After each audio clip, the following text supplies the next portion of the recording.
Thank you very much. Welcome, Professor Ramachandra Guha, to this festival and to this city of Calicut, UNESCO's first city of literature. And also, I should say thanks to DC Books for inviting me to be in conversation with Dr. Guha. I'm a new resident of this town and by no stretch of imagination a literary person. So it's a great honor to be with Ram Guha today. And what a wonderful audience we have. Great to see so many of you. And it's a wonderful setting to discuss this book, which is on speaking with nature. So, I guess, Ram, I have probably known you more than anybody else in this audience, long before you were even writing your books. So it's really nice that our conversations have always been one-to-one. And now it's great that we can do it in front of this big audience.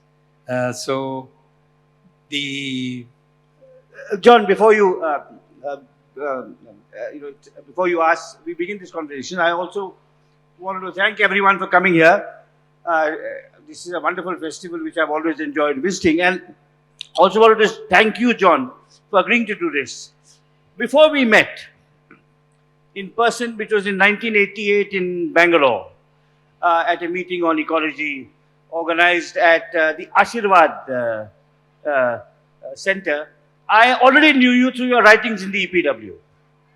So actually we first met in the pages of the EPW, that great journal of scholarship and advocacy and policy that shaped so many of us. So in some ways, what we are doing here is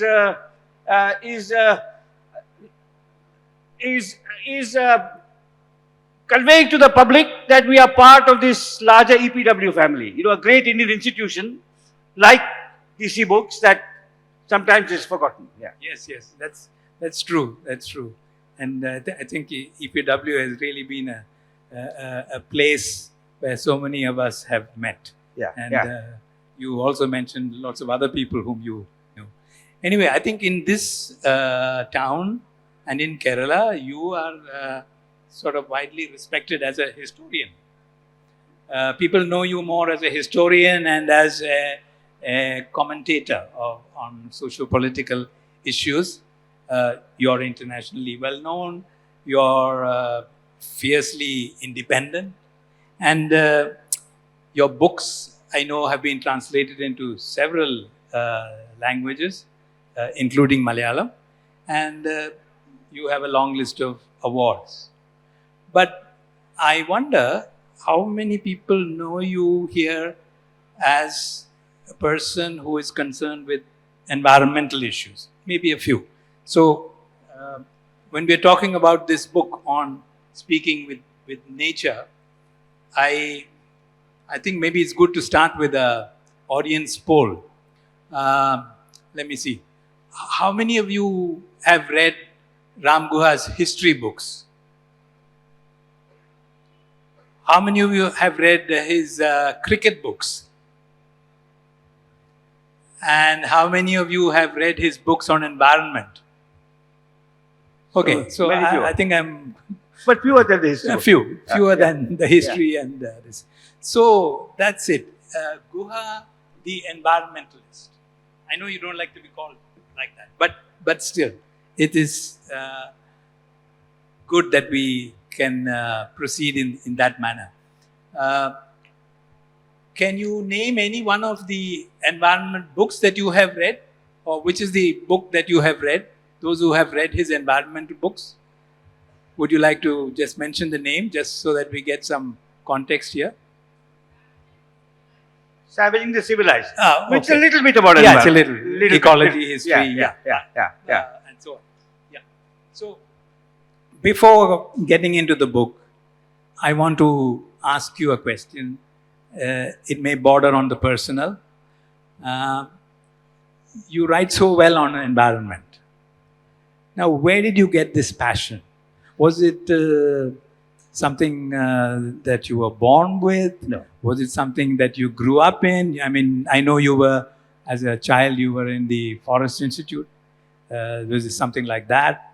Or was it that when you were researching on the historical material, you got into the archives? Yeah. What was it? What is it really So, driving you?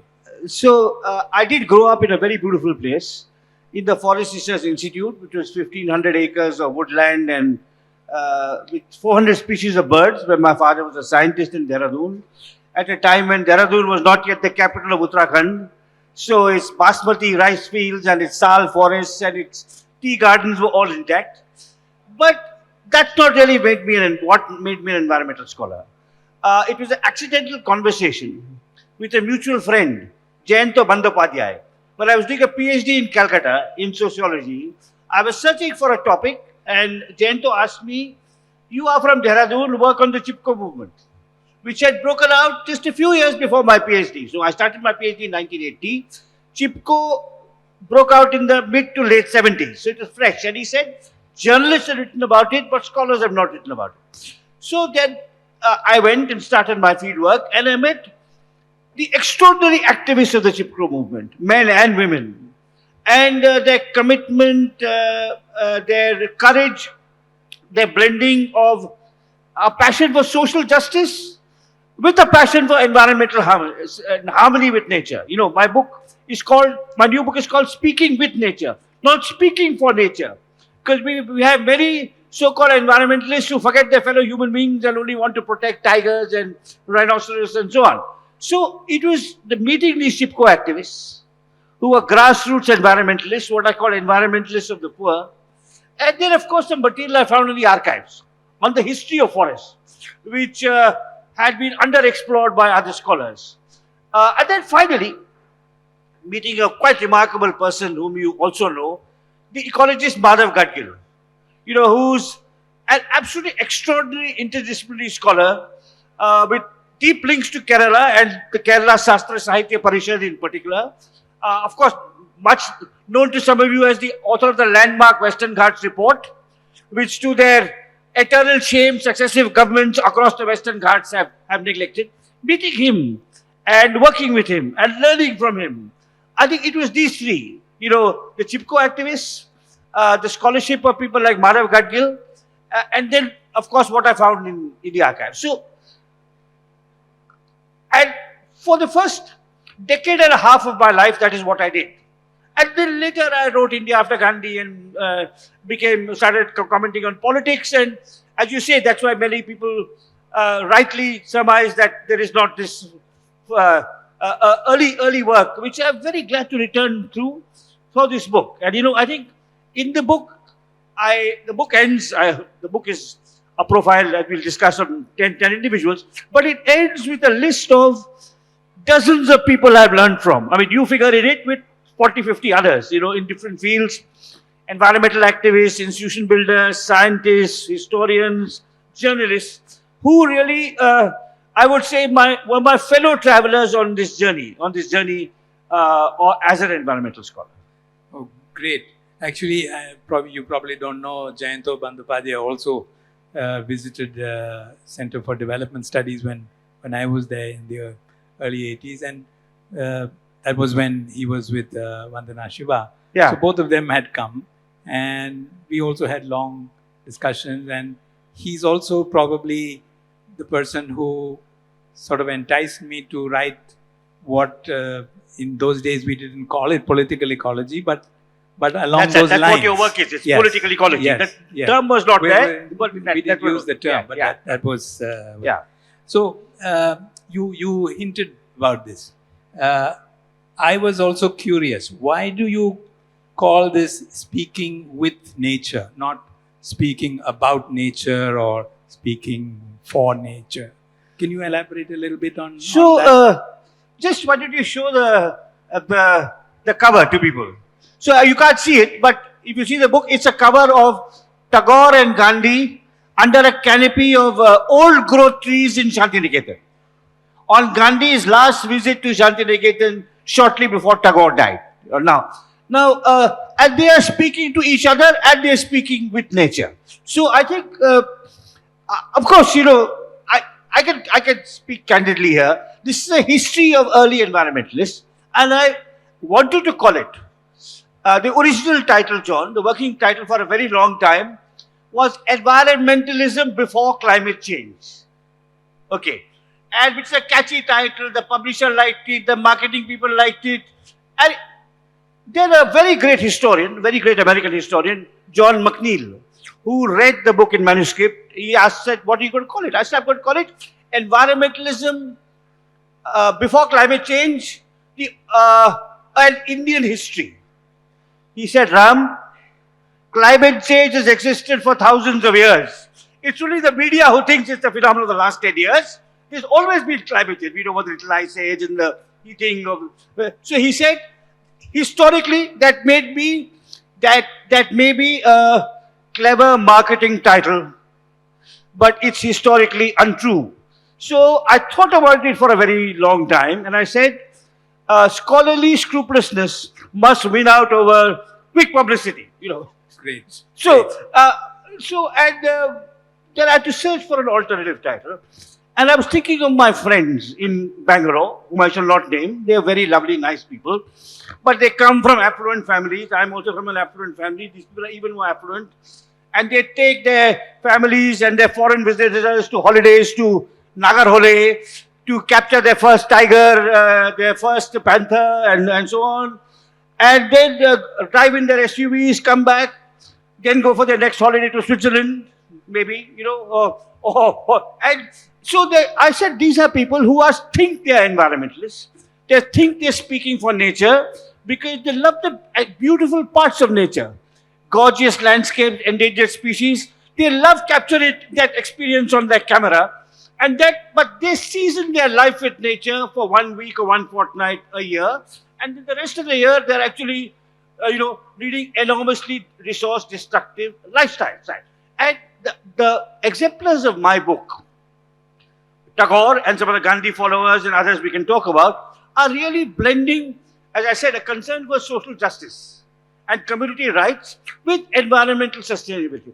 They recognize, unlike the Marxists, one last thing I should say, since we are speaking in Kerala and you are an intellectual from Kerala, historically Marxists didn't recognize the environmental crisis because they thought it's only a phenomenon of capitalism. Under socialism, there will be no environmental crisis. Whereas we now know in Russia and Eastern Europe, the devastation was much greater. So unlike the Marxists, the environmentalists recognized the limits to human arrogance and greed. But at the same time, what you can draw from the socialist tradition, which purely nature-loving environmentalists have not really drawn, is the concern for social justice. So speaking with nature, I thought, captured that. Yeah. Okay. So that's clears the air on that. Now you call it Speaking with Nature, the Origins of Indian Environmentalism. Now I thought of two other possible subtitles. The first wave of Indian environmental thought. That could be one. Yes. Or Indian environmental thought before Chipko. Yeah. So So it could, or I could have just called it environmentalism before Chipko. I thought of that. And you're right. While I've been talking about this book, I realized that there are three waves. The first wave is of these thinkers I speak about in my book, who, as India is beginning to industrialize and urbanize in the 19th century, are warning against us blindly imitating Western models of industrialization and urbanization because of the destruction it would cause. That's the first wave. The second wave is Chipko and after, including Narmada and the Kerala fisherfolk struggle in this state about which you have written and documented. And the third wave would be what extreme climate change has confronted us with. Right. You're right. So this is the first of third waves, but I thought I would call it origins. The reason I call it origins is, unlike some romantic spiritualists, I don't believe ancient Hindus were environmentalists or ancient Christians were environmentalists. The arguments that religious thinkers are advanced, that no, it is all there in the scriptures, we have gone wrong. That's not true. That's not true because environmentalism is a contemporary phenomenon. The environmental crisis at a global level becomes apparent only with imperialism and global industrial growth in the 19th century. That's, and firstly. Secondly, in religious scriptures, there are always contrary trends. So there may be a verse in the Vedas about planting trees. On the other hand, there's the episode of the burning of the Khandava forest in the Mahabharata, which is glorifying the destruction of nature. So I argue that really environmentalism is a modern phenomenon, like feminism and socialism. It's born in the crucible of modernity, industrialization, the creation of nation states, and so on. So that's why, but that's why I use that title. Yeah, yeah. So let me just get into the book itself. Here you paint a kind of group portrait of 10 pioneers, right? Wide variety of environmentalism. You have 5 Indians, 5 foreigners from the United Kingdom, and these foreigners have dedicated their lives, virtually a lot of it in India. Yeah. And you managed to put in 2 women. Yeah, yeah. And also, let me just run through the names of these people. Yeah, please. For the sake of the audience. Yeah. First, you have Rabindranath Tagore. I don't need to say anything about him. Ram calls him the myriad-minded environmentalist. The second person is a person called Radha Kamal Mukherjee. He is a heterodox academic, early proponent of what we now know as political ecology, and he recognized the importance of common property long before Hardin and Ostrom. You called him an ecological sociologist. Then we have J.C. Kumarappa. He is the Gandhian economist who emphasized self-sufficiency, local production, and a harmonious relationship with nature. And actually, he stressed small is beautiful before Schumacher. Yeah. And you call him Gandhi's economist. Then you have Patrick Geddes. He's the Scottish town planner known for his concept of regional planning, who sought to integrate human settlements with their natural environment. And you call him the Scottish internationalist. And then you have Albert and Gabrielle Howard. They are British agricultural scientists who are considered to be the godfather and godmother of organic farming. And they challenge the dominant industrial agricultural mode. And they introduce what is called the indoor method of composting. And you call them dissenting scientists. Then you have Miraben, I think most of you know, originally from England, disciple of Gandhi, greatly involved in the independence movement. You call her Gandhi's English woman. Then you have Barrier Elwin, on whom you have written this wonderful biography, English anthropologist who championed the rights of the indigenous communities here. And then you have a surprise entry, K.M. Munshi, a politician, educationist, first minister in the Nehru government. He was the Minister for Food and Agriculture. And you call him the first Hindutva environmentalist. And finally, you have M. Krishnan, again, about whom you have written. He's a wildlife enthusiast, passionate conservationist, and who worked a lot for the wildlife in India. Now, except for Rabindranath Tagore and the other 9, even I had not heard about Albert and Gabrielle Howard or about K.M. Munshi. So this is the first time. So I'm curious, how did you choose these persons? Yeah. So first of all, I'd say, John, that Tagore is known to everyone in this room, everyone in this country. The other 9 are known to specialists. So town planners know a little bit about Geddes. Organic farmers know something, they know at least the name of Howard. Students of the independence movement know about Miraben. K.M. Munshi was also, apart from what I say in my book, a Gujarati novelist whose works are read by the prominent Gujaratis in power in Delhi, because they present a Hindutva view of the past, right? Now, but his environmentalism was unknown, right? Now, so some are known in specialist circles. I chose them. Much of this happens through serendipity. A historian goes to the library, goes to the archives. He discovers these unusual, interesting people. As it happens, this project started in the late 80s after I finished my PhD in the Chipko movement. I was teaching in a great American university for 2 years. And in that library, I found the works of Rana Kamal Mukherjee and J.C. Kumarappa.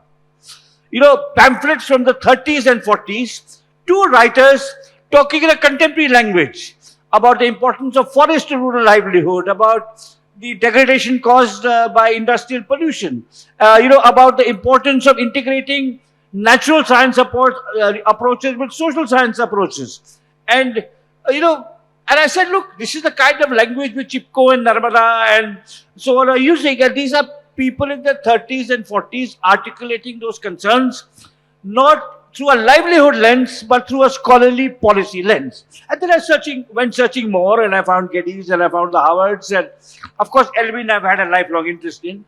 And then this book came together. Now, in a book of this kind, what I wanted to do was that each of these chapters should have fresh original material, which I hope I have accomplished, and present the case that each of these characters was indeed an early environmentalist.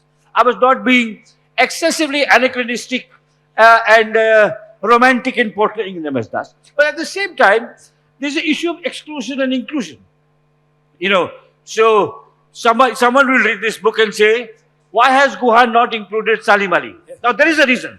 I felt Salim Ali was a specialist on birds, whereas M. Krishnan had a more holistic view of the non-human world. But if this inspires a young writer to do a full-fledged biography of Salim Ali, a scientific biography, which shows him also to be, apart from being a great scholar of birds, an early environmentalist, I'll be happy. Because every scholar, as you know, is most gratified when his work is proved, if not partly wrong, at least incomplete. That's how scholarship and knowledge progresses, right? So, I'm sorry about the fact that there are only two women. And that is partly a function of the time. That in the early 20th century, Indian women were just entering public life. They were, testing their feet in the freedom struggle. People like Sarojini Naidu, Kamala Devi Chattopadhyay, and people, of course, in your state. But they did have the leisure and the space to go to university and become scholars and become writers. So today, if you were to write a history of Indian environmentalism, the second wave, Chipko and afterwards, many women would figure. Meera Patkar, you mentioned, Peena Agarwal, so many others would figure. So this is the fact that there are only two women is a function of the patriarchy of the times. But I think, as I said, this is partly it's partly based, the choice is based on what I found interesting, what moved me, and I thought new, interesting, rich material I found, but yeah, another historian will choose another set of names. Okay. Yeah. I mean, being from Kerala, I would ask, did you ever consider Narayana Guru? Did you think of Sugata Kumari teacher? Did you consider M.K. Prasad, again, whom you know well? So Sugata Kumari is mentioned in a footnote. Yes. The KSSP, but there Sugata Kumari and M.K. Prasad of KSSP are post-Chipko environmentalists, and they should figure in any new history of the second wave of environmentalism. Narayana Guru, I think the translations that exist are incomplete, inadequate. I thought about it, but I felt that each chapter must be robust and substantial enough. And I don't think, not knowing Malayalam, I could not do that with Narayana Guru. Okay. What about the Jagannathans? The husband and wife? The Jagannathans, that is Krishnamal and... yes, in Tamil Nadu. And S. Jagannathan. Well, they figure in one of my earlier books, Rebels Against the Raj, because of the work they did with Ketan. But again, I said, this is a any work of history is part of an ongoing conversation, where you take further what you already know, and you hope other and better scholars will take even further the conversation. Great. You mentioned that you were thinking about this, about 3 decades ago. So my question would be, you feel it was good that you didn't write it then, and that you took 3 decades to put this together? That it has come out now, it's more Well, relevant? it was partly accident. So I started the research in this book in the late 80s. I gathered a lot of material in the 90s, and I was drafting an outline when a publisher in England, Peter Strauss, contacted me in Bangalore and said, "Why don't you write a history of independent India?" And my first thought was, I was, speechless, and I'm very rarely speechless. Those of you who know me or hear me know that I'm really at loss of words. And I said, "What? All of India?" He said, "Yes, all of India since independence. You've just completed 50 years as an independent nation. You have an exciting, tumultuous 5 decades behind you." So then I started, did India after Gandhi, which took me a decade. Then I got interested in Gandhi, which took me another decade. So I thought this book will never be written. And then the pandemic happened. So like all of us, I was at home, and I opened my cupboards and I took out my notes and I looked at my pamphlets and I said, "Hey, the stuff I did in the 80s and 90s on these pioneering environmentalists, maybe if I do a few months more work, I should do it." And I also felt an obligation because in the course, John, I would not want to sound too self-regarding, but I do meet people like even yesterday and today here or in other places and say, "Sir, you have stopped writing about cricket. Why aren't you not writing about cricket?" And I have no regrets about stopping writing about cricket. But on the other hand, I would meet young scholars, in Bangalore. Of course, that places like the Ashoka Trust for Research in Ecology and Environment, which is in Bangalore, the Center for Ecological Studies, which is in Bangalore, the National Center for Biological Sciences, the Nature Conservation Foundation. I would meet young ecologists who would meet me, sometimes in a coffee house in Koshis, and said, "Dr. Guha, why are you writing only about Gandhi and Indian democracy? Why have you stopped writing about the environment? And it's so important and urgent with climate change and biodiversity loss and the air pollution." And then they made me feel, look, I owe an obligation. I have done a lot of research, and let me complete the research and write it. So that it took a book about that, let me put it this way, that a book on environmentalism before Chipko appeared in an age of climate change was, I think, it just happened, but maybe people will recognize that they were environmentalists before climate change, that the environmental crisis India faces today is not fully about climate change, that if you want to know how to manage the commons, how to practice a more sustainable agriculture, how to renew and revive common property management systems, how you need to plan your cities better, all issues that are not connected with climate change per se. Some of these thinkers can give you clues. Yeah. So I just want to get into a couple of the individuals. Yeah.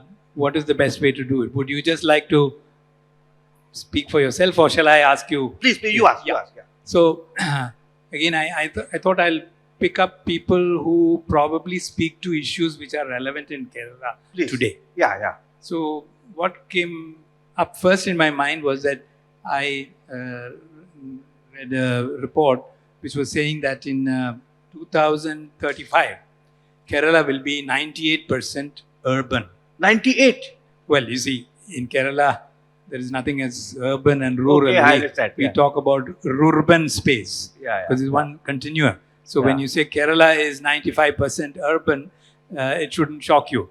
But it's all the same. Yeah. It means the issues of urbanization. Yeah. And in that context, you devote this chapter to Patrick Iddes. And this concept of regional planning, and then where he talks about how to integrate human settlements with the natural environment. And he speaks about respect for nature, respect for democracy, and respect for tradition. These three things in the context of urbanization.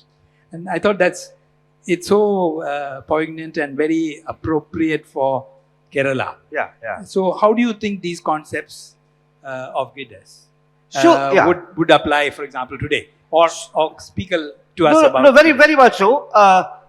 It's Kerala may become 98% urban. India will soon have the largest urban population in the world, more than China.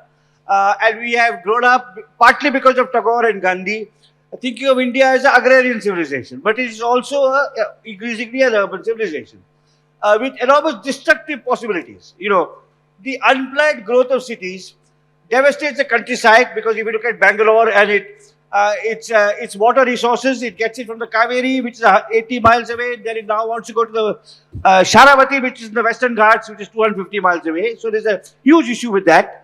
But also within the city, how do you find spaces where residents of the city can deal with nature? Small parks, small water bodies, issues of managing waste properly. Then of course heritage. Shortly before our session began, you took me, which I always like to go and visit the Mishkal Mosque, and it was nice to have you, a local resident, here. Now, we have lost much of our beautiful built heritage, and most importantly, democracy. Most importantly, democracy, but in decentralized democracy. I think one of the lessons of contemporary India is environmental degradation happens most when power is centralized in the state capital or the national capital. And I think deepening democracy, both in villages and in the cities, giving real teeth to the 73rd and 74th Amendment, would lead to, I think, a much more responsible, far-sighted and sustainable use of natural resources. So that's where I think Geddes speaks to us today. Yeah. Well, there were two others, but I think in the interest of time, and I would like the audience to ask more questions. I was thinking of very relevant, especially in the context of all the issues about the Adivasis and others. Yes. And even in Kerala, they continue to be outliers. As, I use that term. How is his work relevant? Very relevant is absolutely compellingly relevant.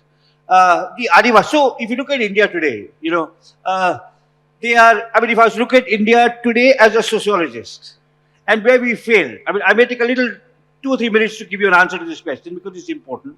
We are meeting on the weekend that we celebrate the 75th anniversary of the adoption of the Indian Constitution. Right.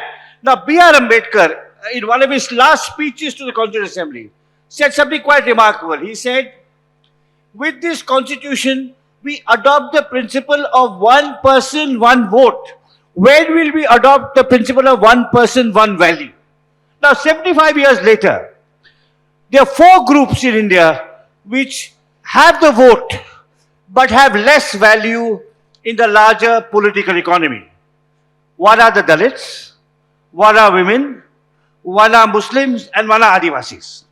Okay, 4 groups.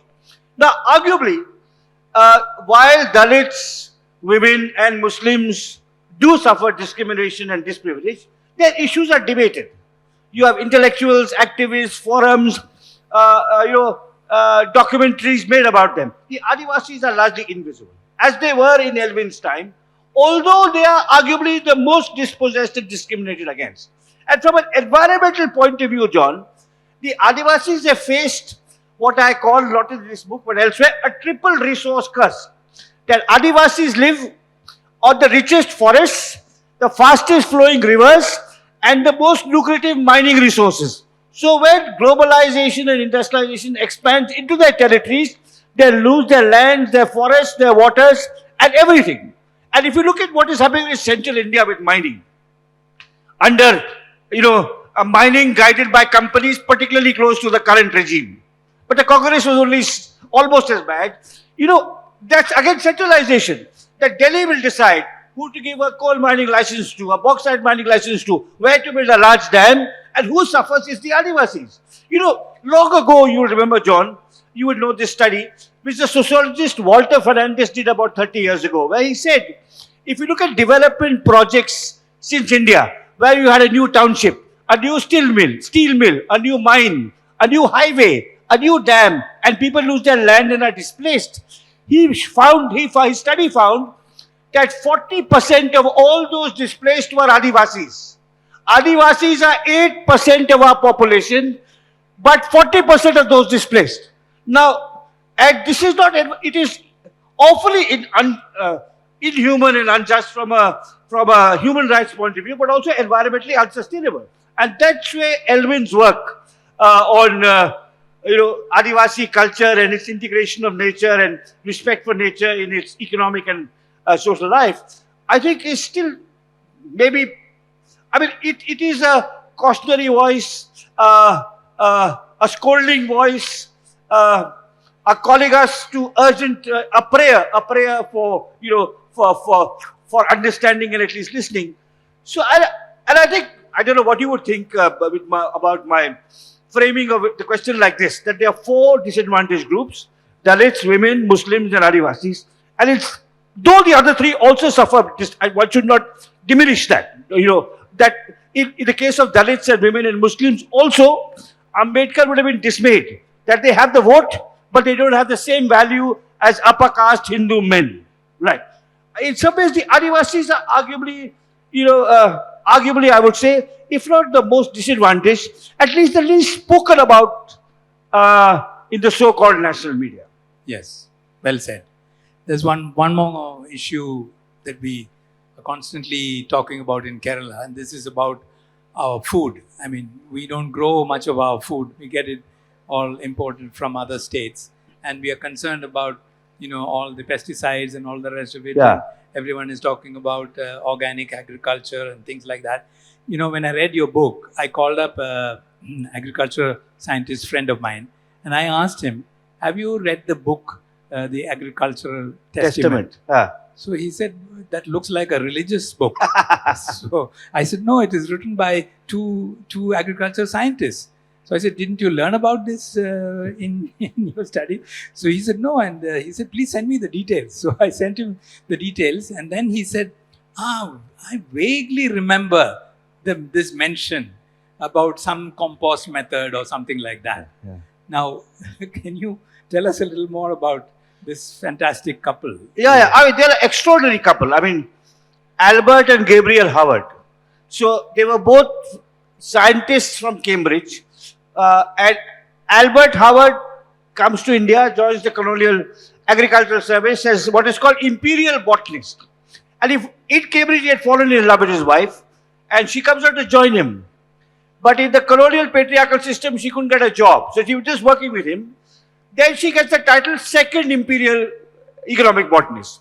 And they find the Colonial Agriculture Department stifling because of its narrow specialism. Somebody is working on the root, somebody is working on the stalk, somebody is working on the flower. The person who studies soil is not looking at water and so on. And they are adopting from the 1920s an ecological approach to the study of agriculture, where they look at the interconnection of all elements of the plant and its environment.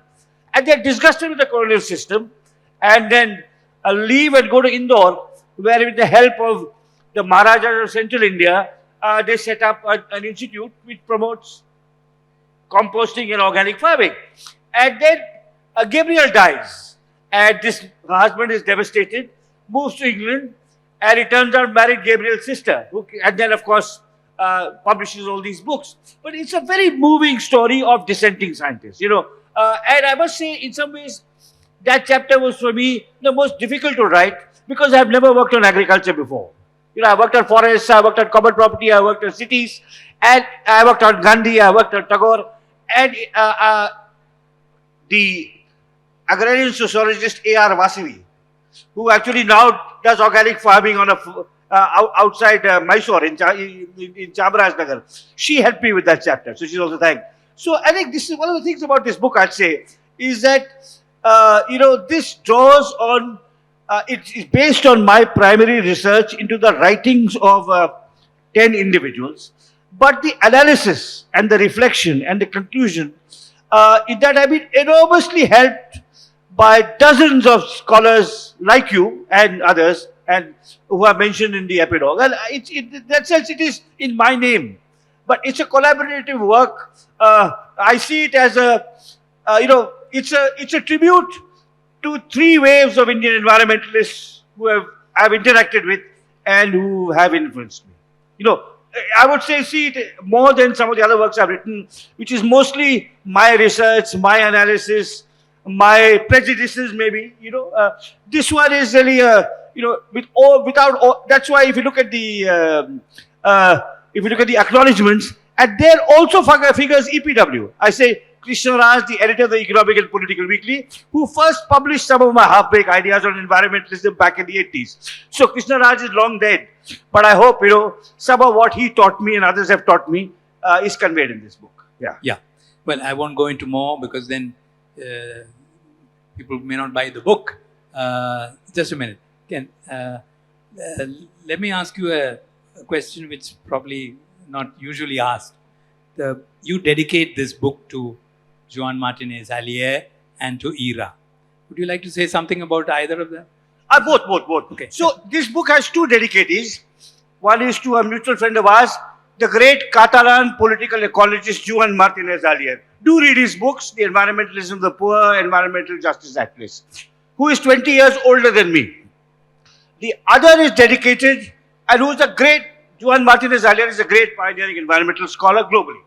The other dedicated is my daughter Ira, who is 30 years younger than me, and who I call an accidental environmentalist.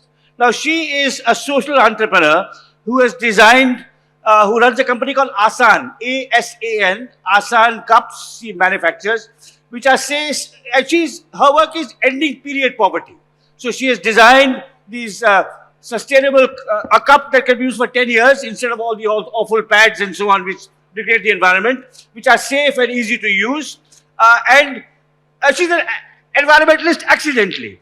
But also, John, the great lesson of environmentalism and what it teaches every Democrat and every leftist is that justice is not just within a generation, it is intergenerational.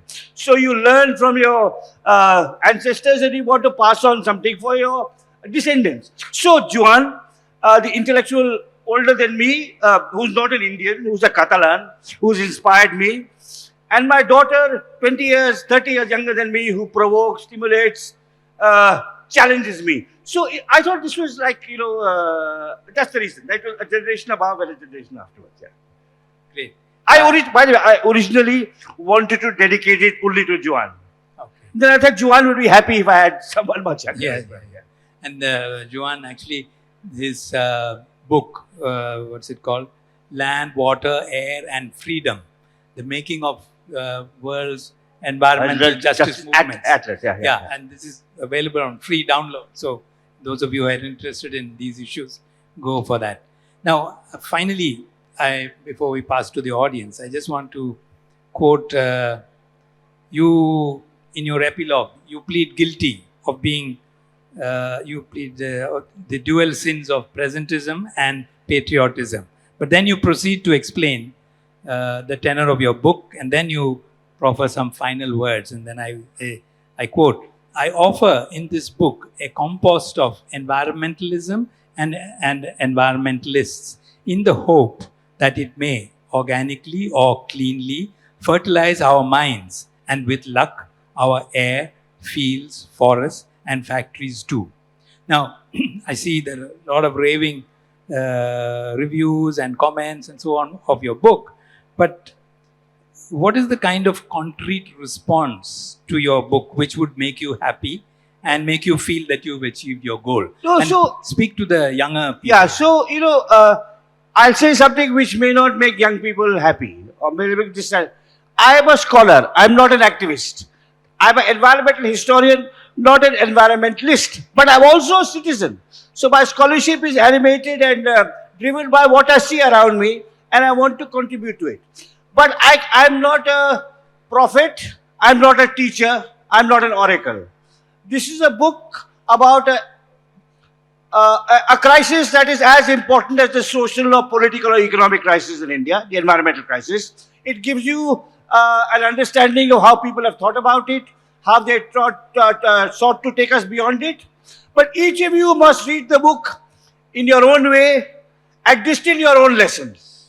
You know, some of it, and also each of you will find, if you read the book, like John was particularly, Patrick Geddes, he found very intriguing. But an architect will say, I know all about Geddes, let me read the other chapters, right? But also what you get from it. So it's a work of, I would say, scholarship, but scholarship aiming at a scholarship about urgent contemporary issues. But I'm not a guide, I'm not a Rajguru, I'm not an oracle, I'm not a preacher. I'm just a scholar, trying to write for a wide audience.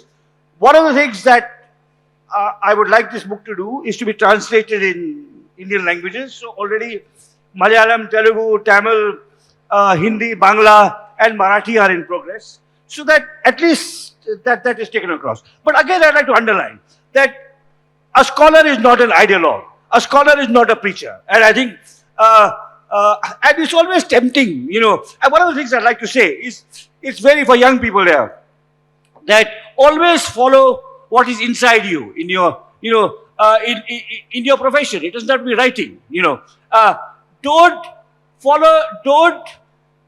adopt a profession or a particular path in your profession because you want to make money, become famous, which you might also accidentally, you know, or even make a huge impact. It's the commitment, the rigor, and you know, passion that must have. Well, we'll open it to the audience. There was a gentleman here who you raised your hand earlier. If you can Was that too? stand up and ask your question, then I can answer. Yeah. Hello, sir. I would like to ask my question in the context of a proposition that humans evaluate risk not being rational but collectively. So we are living in an era when even the crisis has become a slogan. Yes. The crisis has become a meme. So when I think, I even respond also with a fear, okay, this actually is going very bad for the planet. Yeah. But then I live my life normally, Yeah. act So, normally. I got it. So I just want to ask exactly what, according to you, is the type of mindset which is behind I just climate inaction. I just said I can't preach, but I can just say this, that if you look at the important thing, we talked about decentralization. So, you know, charity begins at home. So, of course, we worried about global environmentalism, but if you're a resident of Calicut, look at your street, your locality, the beach, the city center, the neighboring district. I think that's the way we have to understand the crisis bottom up rather than in an abstract global way. I think we can pass on that. Sir, my English notes so good. മലയാളത്തിൽ പറയാണ്, ഒന്ന് translate ചെയ്ത് കൊടുക്കണം. Okay. John will translate. Yeah. Sir, സ്വാതന്ത്ര്യത്തിന് ശേഷമുള്ള ഇന്ത്യയിൽ പൊതുവെ എന്താണെന്ന് വെച്ച് കഴിഞ്ഞാൽ നമ്മുടെ ഈയവരും ദളിതരും പൊതുവെ നിർമ്മാണ തൊഴിലാളികളായിട്ട് മാറുകയും, പക്ഷെ മുസ്ലിങ്ങളും മറ്റ് നായർ സമുദായവും ഒക്കെ കച്ചവടത്തിലേക്കും മറ്റു കാര്യങ്ങളിലേക്കും പോവുകയും ചെയ്തു. ഇതിനുള്ളൊരു കാരണം എന്തായിരുന്നു ഇന്ത്യയിൽ സംഭവിച്ചത് ആണ് ചോദിക്കാനുള്ളത്. After independence, the Adivasis, didn't you say, and others went into labor, whereas the Nayars and the others went into trade. Yeah. Why is this? And did I get Well, it right? I'm not a historian of Kerala, so I can't answer that question. Yeah. 6 minutes.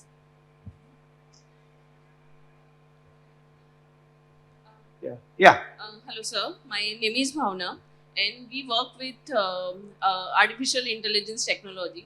So I wanted to ask, with the rapid usage of AI across the world, there's something that nobody's talking about. It's the reliance on water and energy. Yes. The amount of water these data centers are using is Yes. unimaginable. Yeah. And Very there's good a point. reason why nobody's talking about it, because we know That's all very the good point. powerful nations, they have their stake in this. So of course they are not going to talk about it, because everybody is saying, am I going to lose my job? But the bigger That's threat is the environmental crisis. That's So what are your views on that? That's a very good point, but I'll add a caveat to that. Yes. Losing your job is also a crisis. Yeah, of course. Okay, so of course. don't. But you're right. Another example would be electric cars and lithium, and where is the mining going on? Which are the countries that control it? Absolutely. And these are issues. And you see, again, this goes back to the whole issue, which is where the ideas of Gandhi on decentralization are so important. You know that we are going through a world, and the American election shows it very clearly, and so does the behavior of our government in Delhi, that oligarchy of the Putin kind, Modi kind, Trump kind, Xi Jinping maybe kind, is, not just a way of centralizing power, but a way of centralizing natural resources. Yeah. And removing them from local control, local use, local wisdom, and so on. So I'm glad you raised it, and I hope people like you write about it. I mean, it's beyond my, shall we say, expertise and competence. But that's absolutely true. The lesson from this really is, don't be seduced by the idea that a new technology which appears to liberate you will solve all your problems. The motor car was regarded as liberating, but without the motor car, there would be no climate change. Right. So similarly, perhaps with AI. So that's a very good question. Yeah, thank you. Hi, my name is Munawir. Yeah. So my name is Munawir. I'm a national law student and I'm working with fashion also. When I had a last Sabyasachi campaign, so I worked with one designer. He asked me my name. What's your name? So I started like, my name is Munawir.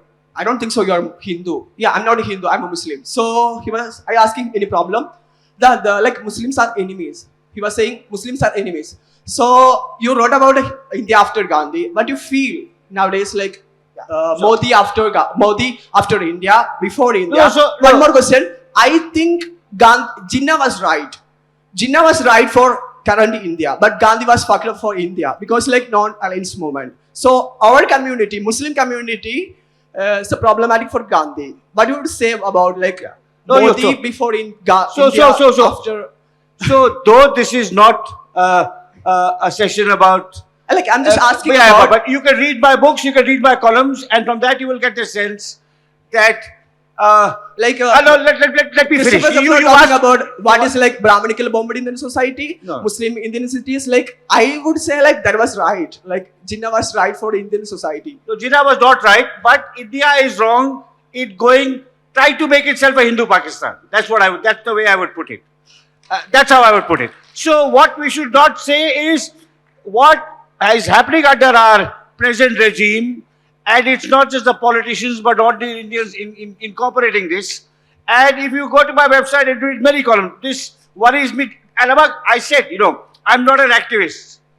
But the only time in recent years that I've been on the street was during the anti-CAA protests. And you would know that, right? So you're absolutely right.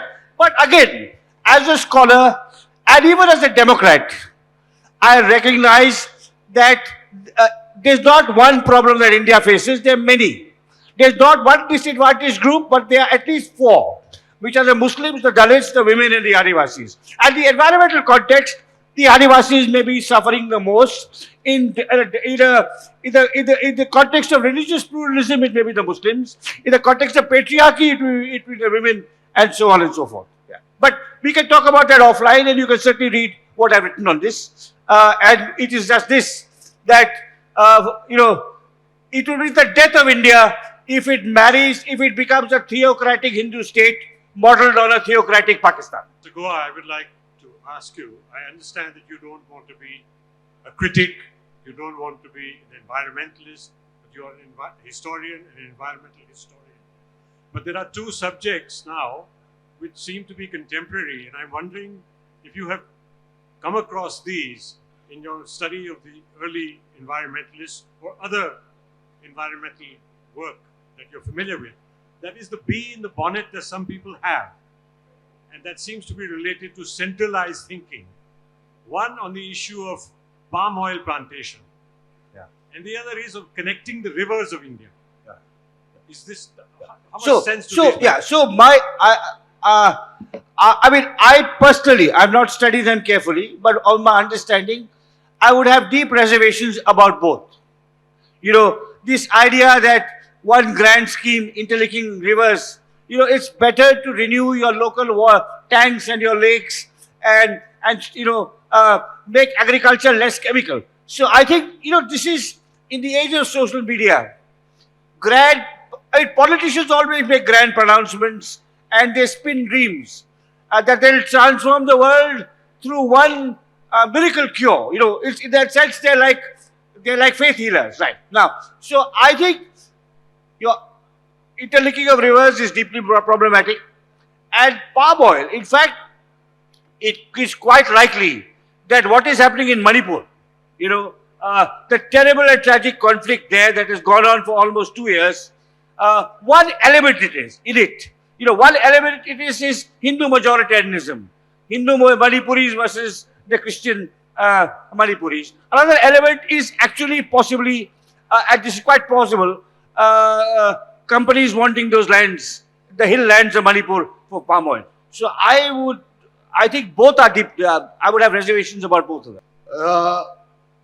I have a doubt. When will the attitude of the nature doesn't know which religion are you, which caste are you, then why we still people stuck for this? The topic is sustainable. So, okay. So, I think the answer to that would be perhaps in Narayana Guru. I don't know. One nation, one religion, one God. You know, we will be that. Yeah. Thank you. Any more? Okay, one more. Last question. Last question here in the front. Yeah, the lady. Yes, the young lady here. Yeah, yeah. I am a doctor by profession. So, can you comment on Madhav Gadgil's report in the context of Wayanad disaster? No, I think the Madhav Gadgil report has been, I think, is a very wise, thoughtful report. But it goes against, its recommendations go against the contractor, mining, tourism lobby. Not just in Kerala, across the states. You notice that it is every state government. It is the communists here, it is the Congress in Karnataka, it is the BJP in Goa and Maharashtra and Goa, and it is the DMK Tamil Nadu who is also ambivalent. So I think, you know, the politics of running a government, how elections are funded, how wealth is generated, but I think that is where it goes against. So, you know, it's, and I mean, maybe John should say something because he is from Kerala, you know, which perhaps has suffered so much in this, and I'll just say one thing. Now, what the disasters in Wayanad and other places show, that the problems originate independent of climate change. So badly constructed roads, badly sited tourist resorts, exotic species in natural forests, unregulated mining, they make the earth vulnerable, and then climate change makes it worse because it comes anticipated. So it is really a combination of many factors, and John, you want to say just something in 1 minute about, has there been enough political decentralization in Kerala to stop things like this? Well, you know, I think we were pioneers in that. Yeah. But in terms of its actual implementation, I think we faltered a lot, and I think we are paying the price for that. And I strongly feel that a lot of what is happening, irrespective of climate change, we have disaster in every ecosystem in this state and this country. So why? But the Madhav Gadgil report has positive lessons for Kerala? Certainly, it has extremely positive lessons, and importantly on this issue, that you have to learn from the people right there, and their knowledge and their understanding has to be taken. I think that was the issue which he pointed out. Yeah. You know, and that was really not taken very seriously, I feel. Anyway, ladies and gentlemen, thank you very much. Great audience. Big clap for Professor Guha. I hope this has given you a taste of the book. Please go out and buy it, and he's going to sign it for you. Thank you very much.